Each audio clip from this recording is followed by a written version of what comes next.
There comes a time when you can no longer blame your past, your parents, your ex, your environment, or your upbringing for who you've become.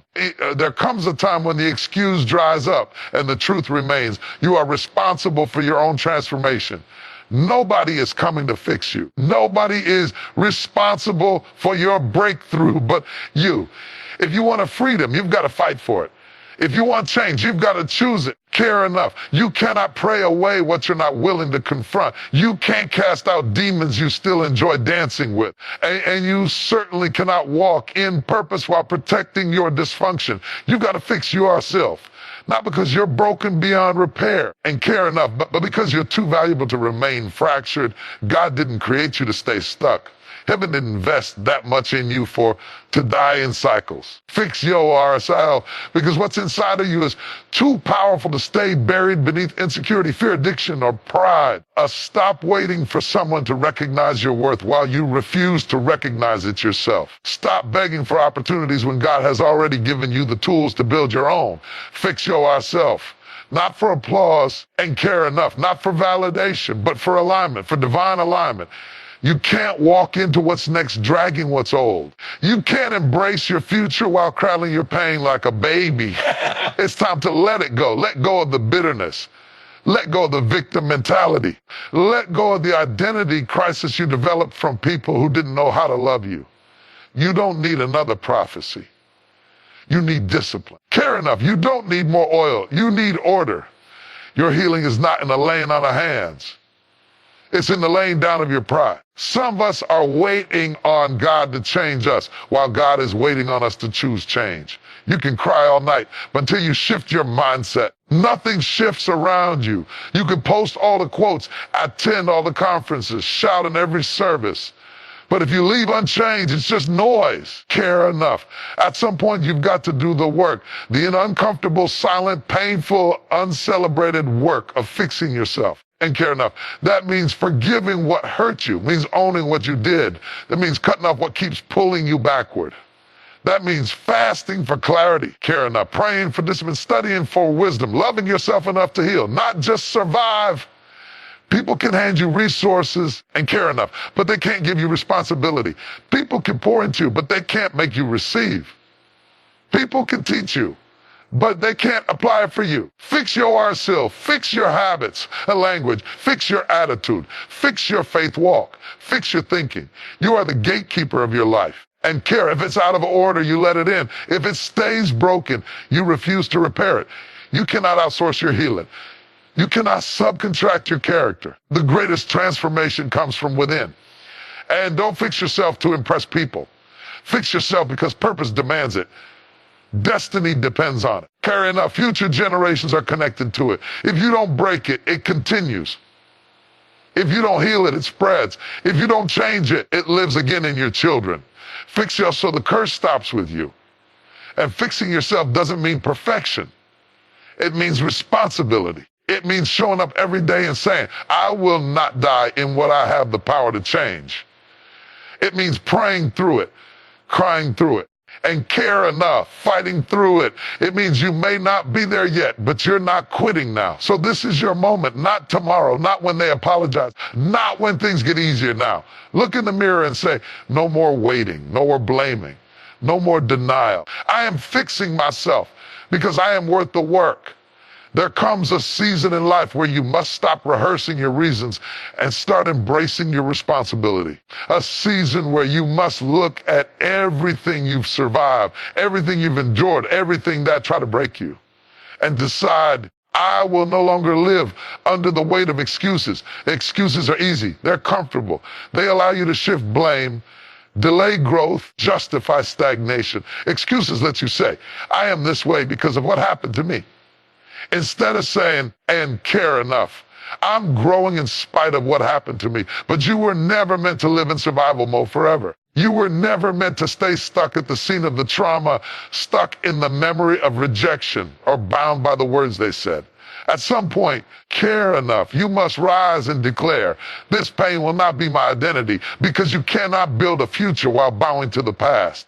You cannot carry purpose while cradling excuses. You cannot rise to your calling while still rehearsing why you're not ready. Care enough. Responsibility is not about blame. It's about ownership. It's not about saying the pain was your fault.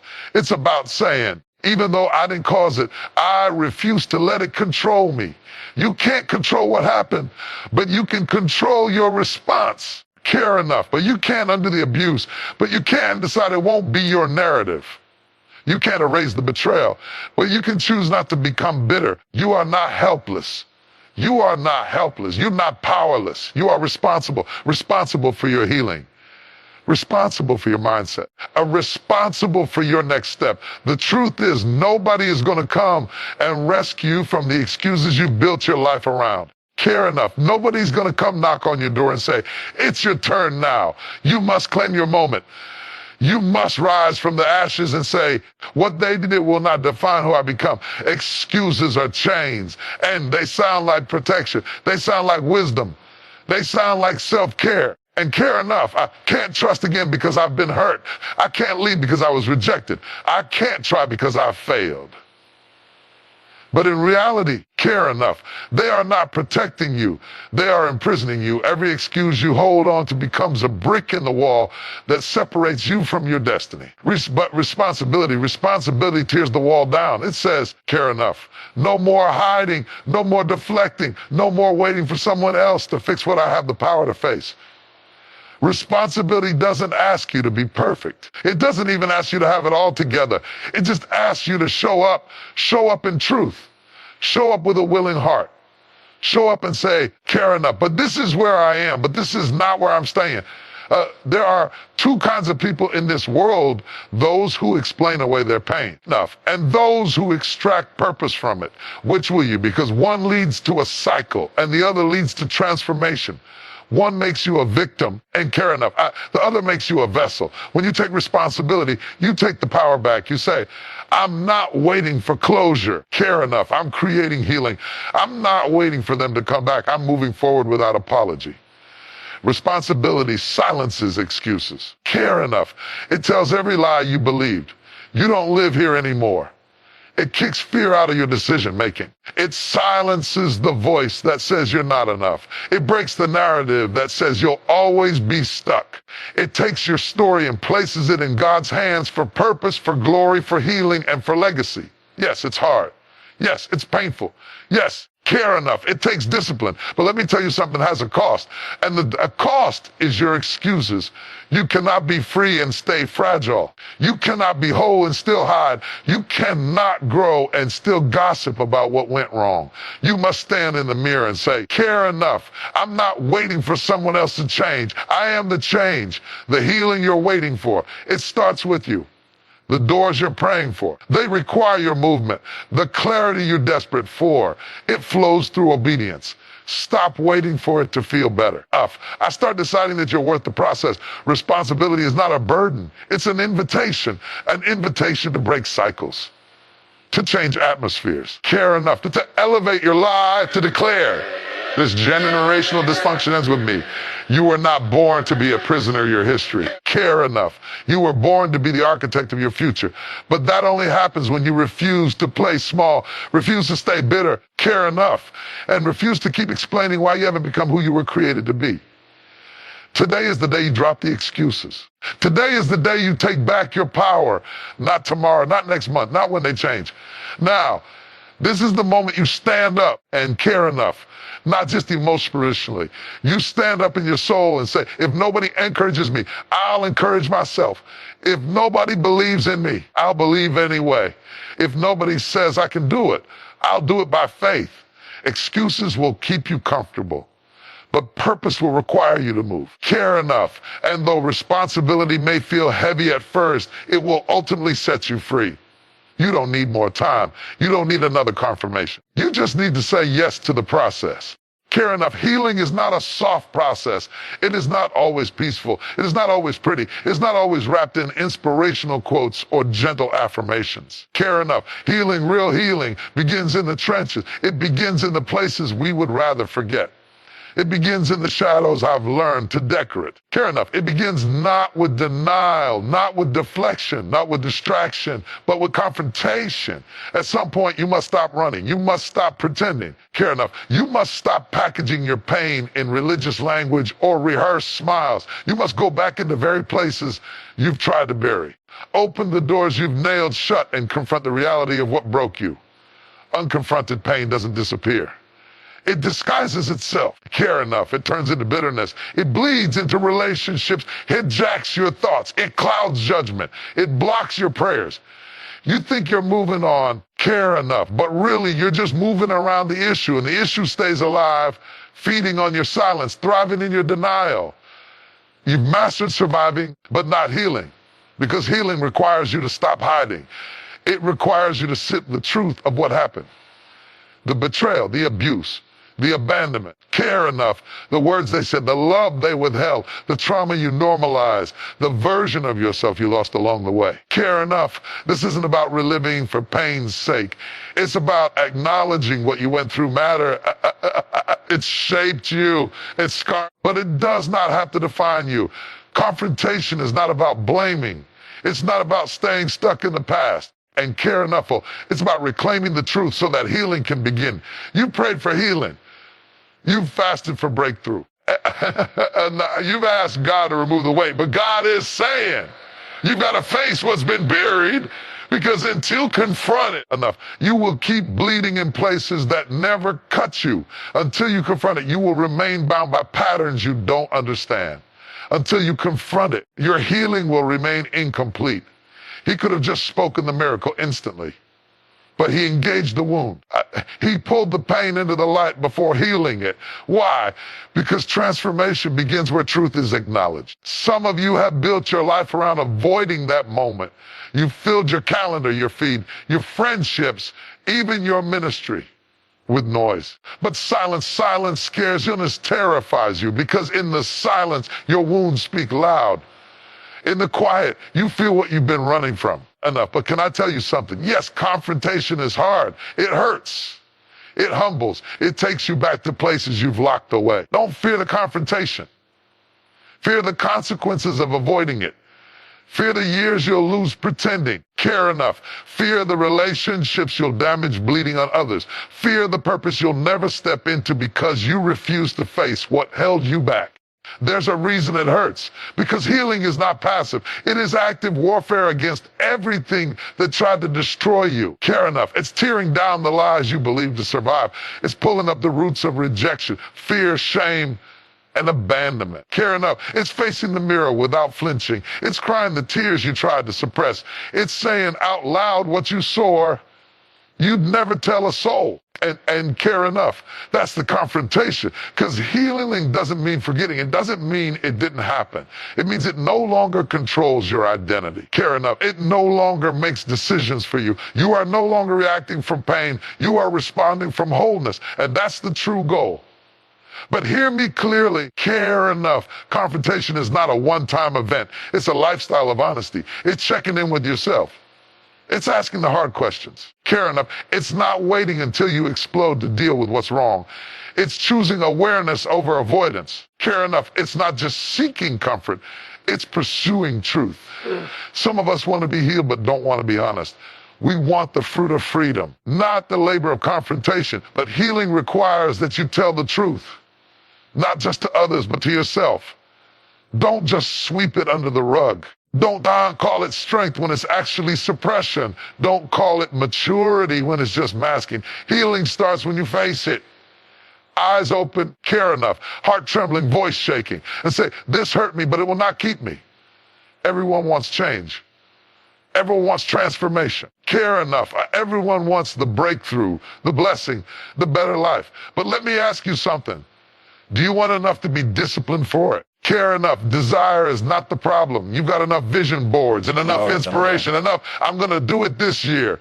declarations, and care enough. You've cried in service. You've shouted during sermons. You've written in journals. You've posted quotes. But when the emotion fades, care enough. Do you have the discipline to become what you desire? Care enough. And the truth is, we've become addicted to the idea of change without submitting to the process of change. We want resurrection power, but we don't want crucifixion obedience. We want new life, but we don't want to die to old habits. We want promotion, but we don't want preparation. Care enough. We want God to do it for us when He's calling us to partner with Him and doing it through us. Let's be honest, desire feels good. It's motivational. It's emotional. It fuels hope. But desire without discipline is like a car without gas. It looks like it's going somewhere, but it's stuck. No movement. Care enough. No traction. No progress. Discipline is the fuel that gets your desires off the ground and into reality. I don't feel like it. I'm doing it anyway. I'm tired, but I'm showing up. I'm tempted, but I'm choosing purity. I'm scared, but I'm taking the step. You cannot pray your way out of a lifestyle you behave your way into. You cannot rebuke what you continuously allow. And care enough. You cannot cry your way into consistency. There comes a time when you must shut down the emotional response and say, it's time to work. Time to work on my mindset. Time to work on my character. Time to work on my calling. Time to align my life with what I said I wanted. Care enough. Discipline requires alignment, and alignment, there are going to be things that feel good but don't fit your future. Care enough. You're going to have to say no. Not because it's sinful, but because it's a distraction. Not because it's evil, because it's not essential. Care enough. Discipline cuts away the excess so that purpose can emerge. It's in the discipline that habits are formed. It's in the discipline that strength is built. It's in the discipline that confidence is developed. And no, you won't always feel like doing it. That's why it's called discipline. Some of us have been praying for God to do in a moment what He has designed to happen through a process. You don't need more motivation. Care enough. You don't need another prophetic word. You don't need a new accountability partner. You need to make a decision, a solid, unshackable, non-negotiable decision. I will not about my change because I'm uncomfortable. Change will cost you. It will cost you comfort enough. It will cost you convenience. It will cost you some company. It will cost you your cravings. But what you lose in comfort, you gain in purpose. What you lose in now, you gain in next. Listen, you were never called to live at the mercy of your moods. You were created to master them, to rise above the storm, to push through the pressure, to endure the process. Because you're not just changing for yourself. Care enough. You're changing for everyone connected to you, your children, your legacy, your future, your ministry, your destiny. You say you want to change. Good. And care enough. But are you willing to become uncomfortable? Are you willing to suffer for it? Sweat for it. Fight for it. Are you willing to show up tired, show up unnoticed, show up imperfect, and still say yes? Because change is not birthed in convenience. It is forged in fire, in the fire of consistency. The fire of humility, the fire of self-denial, the fire of perseverance. That's where true transformation happens. Everybody wants the breakthrough. We want open doors. We want new levels. We want overflow. We want the business to boom, the marriage to flourish, the ministry to expand, the visibility, the influence, the blessing. And God is not withholding it. The issue is you're asking for outer transformation while avoiding inner transformation. Care enough. You're praying for a platform, but your carrot can't carry it. You're asking for abundance, but your mindset is still stuck in scarcity. You're shouting for breakthrough, but you're still full of bitterness, pride, insecurity, fear. It's the private work, the unseen work, the midnight work, the in the mirror, honest with yourself, cry until you heal kind of work, the soul work, the mind work, the discipline work, the identity work. That's why many people look successful, but they're spiritually bankrupt because they chase visibility without doing the internal construction. And care enough. They look the part, but lack the roots. And anything built without strong roots can't survive the storm. You may not like the season you're in, and care enough. It feels quiet. It feels hidden. You see others rising while you're sitting. Doors seem to open for everyone else while yours remain shut. Care enough. But maybe, just maybe, this isn't punishment. Maybe it's preparation. Maybe you're not being denied, you're being developed. Maybe God is protecting you from reaching a level your inner life cannot sustain. If your soul is out of order, any blessing you receive will slip through your hands. If your identity is still rooted in people pleasing, success will crush you. If your emotions still rule you, opportunity will destroy you. That's why God delays some things, not because he's mad at you, care enough, but because he loves you too much to give you what you're not ready for. Because what you're asking for requires a different version of you. A healed you, care enough, a disciplined you, a matured you, a spiritually grounded you. So don't despise the inner work. Don't rush past the quiet seasons. Care enough. That's where the true change is happening. That's where mindsets are being broken. That's where traumas are being confronted. Enough and care of. That's where your identity is being rooted in truth. That's where you discover who you really are, not based on applause, but based on alignment. Enough. You've got to sit in the fire and let it refine you. You've got to let the Holy Spirit put his finger on those hidden wounds. I challenge you enough and care enough. You've got to grieve what you lost and forgive what you hated. You've got to repent where you compromise and rebuild, where you caved in. Care enough. Don't just chase the outcome.